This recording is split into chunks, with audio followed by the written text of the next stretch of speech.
안녕하세요. 오이마켓을 시작하겠습니다. 오이마켓은 오픈 이노베이션 마켓의 줄임말입니다. 오늘은 우리가 겪고 있는 여러 가지 경제적인 어려움들이 좋은 일자리를 많이 만들지 못하기 때문에 생긴다고 쭉 생각을 해오고 있던 터에 아침에 기사를 보니까 좋은 내용이 있어서 이것은 빨리 여러분들하고 공유를 하고 싶어서 준비하게 됐습니다. 중앙일보에 난 기사였는데요. 오피니언이라는 컬럼에 강남규의 글로벌 머니에서 국제경제 선임 기자분이시네요. 이분이 말씀하시는 건데 제목은 미국에 부는 공장 건설 바람이 제조업의 부활로 과연 이어질까에 대한 걸 가지고 기사를 썼습니다. 간단하게 거기 나와 있는 것들을 몇 줄씩 이야기하면서 내용을 전개해 보겠습니다. 우선 미국 상무부가 흥미로운 데이터를 내놓았습니다. 올해 10월 달에 공장 건설에 투자된 돈이 211억 달러, 약 우리나라 돈으로 30조 원에 이른다고 합니다. 이런 통계치를 발표하면서 이 숫자는 전달에 비해서 9월 달보다 4%, 한 해 전 2023년인가 보죠. 2023년과 비교해서는 16.3% 증가한 것으로 팬데믹 직전인 2019년보다는 무려 242%나 급증했다고 합니다. 결국은 공장 건설이 굉장히 많이 이루어지고 있다는 거죠.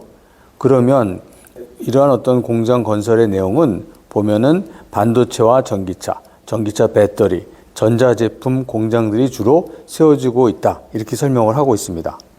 그리고 이렇게 공장들이 많이 만들어지면서 뜻밖에도 건설업에서 이제 호황까지는 아니지만 건설업이 좋아지고 있다라는 기사를 같이 썼네요. 공장 건설이 미국 건설업에서 차지하는 비중이 11% 선까지 늘어났다. 이렇게 되면서 미국 건설 회사의 경영자들이 한숨을 돌리고 있습니다. 공장 건설의 붐이 아니었으면 건설업계는 파산의 벼랑에 몰릴 뻔했습니다. 이런 내용입니다. 그동안 연방준비제도가 돈줄을 재는 바람에 주택의 매매가 지지부진해졌기 때문에 뉴욕 등 경기가 좋은 지역을 빼놓고 나머지 지역에서는 미분양 상태가 계속 발생하고 있었는데 이번에 공장 건설이 좀 많이 이루어지면서 건설업이 살아나고 있다. 이런 기사를 같이 써주셨고요. 또 중요한 대목이 있었는데 이렇게 미국이 제조업으로 좀 다시 돌아가려고 하는 이런 노력이 과연 성공할 수 있을까라는 것에 대한 퀘스처닝을 하면서 영국이 어떻게 했었는지를 한번 살펴보았습니다. 영국이 미국한테 제조업을 뺏기는 순간이 있었는데 그 영국의 경우에 제조업을 되살리려고 여러 가지 노력을 했었다고 합니다. 1920년대에 시도를 했었는데 당시에 영국은 금융화가 상당히 진전된 상태였기 때문에 무엇보다도 1차 대전을 치르면서 채권국에서 채무국으로 전락을 했죠. 반면에 미국은 전쟁의 병참기지로서 구실하면서 제조업의 패권을 유럽에서 넘겨받게 되는 그런 과정이 있었습니다. 이때 좋은 일자리를 영국에서 자꾸 만들기 위해서 어떻게 해야 되는지 그걸 고민하다가 케인즈 여러분 잘 아시죠? 케인즈는 영국 제조업의 위기의 원인을 내부에서 찾았습니다. 그래서 영국의 은행에서 금융공사를 통해 가지고 제조업에 자금을 자꾸 지원하도록 그런 것들을 지시했었고 그의 제안이 상당히 실행이 됐습니다. 하지만 케인즈의 처방이 있었음에도 불구하고 영국이 제조업을 다시 살리지 못했습니다. 미국으로 이미 넘어간 제조업이 그 후 일본이나 한국을 거쳐서 중국 등으로 계속 이전을 하는 바람에 영국이 제조업을 다시 가져오는 시간을 놓친 거죠. 이런 얘기를 하면서 과연 미국이 지금 현재 제조업 부활로 이어지기 위해서 공장을 계속 짓고 있는 것에 대해서 퀘스처닝을 했습니다. 무엇에 대한 퀘스천이 제일 크냐 하면 거기에 대해서 저도 동감하기 때문에 이 영상을 준비하게 됐는데요. 미국이 무역 흑자를 크게 보는 나라를 지금 압박하고 있습니다.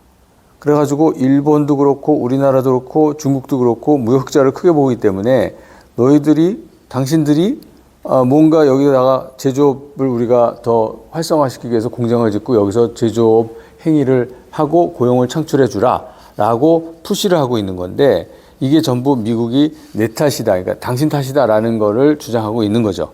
근데 이분도 결론에서는 무슨 얘기를 하고 있냐 하면 과연 이렇게 시장을 무기로 해서 정책을 추진하는 것이 과연 맞겠는가라는 것입니다. 질문의 내용은 결국 미국의 기업들의 제조업 경쟁력을 높여가는 쪽으로 정책적인 이슈들이 많이 나와야 되는데 시장을 무기로 하는 정책을 시작해서 과연 다시 제조업으로 부활할 수 있을까를 질문하는 내용입니다. 사실은 이 오이마켓, 오픈 이노베이션 마켓에서 제가 주장하는 것도 같은 맥락인데요. 우리도 마찬가지라고 생각합니다. 우리나라 제조업들이 지금 겪고 있는 여러 가지 어려운 문제들이 있습니다. 연구개발의 어려움, 디자인의 어려움, 시장 개척의 어려움 이런 것들이 있고 새로운 아이템을 뭘 찾아야 되는지에 대해서도 잘 모르고 있는데 이런 것들을 힘을 합해서 이 훌륭한 플레이어들, 우리나라의 제조업을 그동안 쭉 이끌어왔던 훌륭한 기업들, 훌륭한 플레이어들이 그 다음 단계로 또 바꿔서 진행을 할 때 이들을 좀 더 지원해주는 여러 가지 정책이 많이 나와야 되지 않겠나. R&D 정책도 그렇고 생산에 대한 정책도 그렇고 시장 개척에 대한 정책도 그렇고 이런 것들이 많이 나와야 되는데 이런 것들이 지금 현재 우리나라에 많이 부족하지 않나. 구술은 여러 가지가 있는데 이게 실에 의해서 잘 꿰어져서 좀 뭔가 효과를 발휘해야 되는데 그런 부분에서는 굉장히 취약한 상황이 아닌가라는 생각이 들어서 오늘 오이마켓을 진행해 보았습니다. 여러분 감사합니다.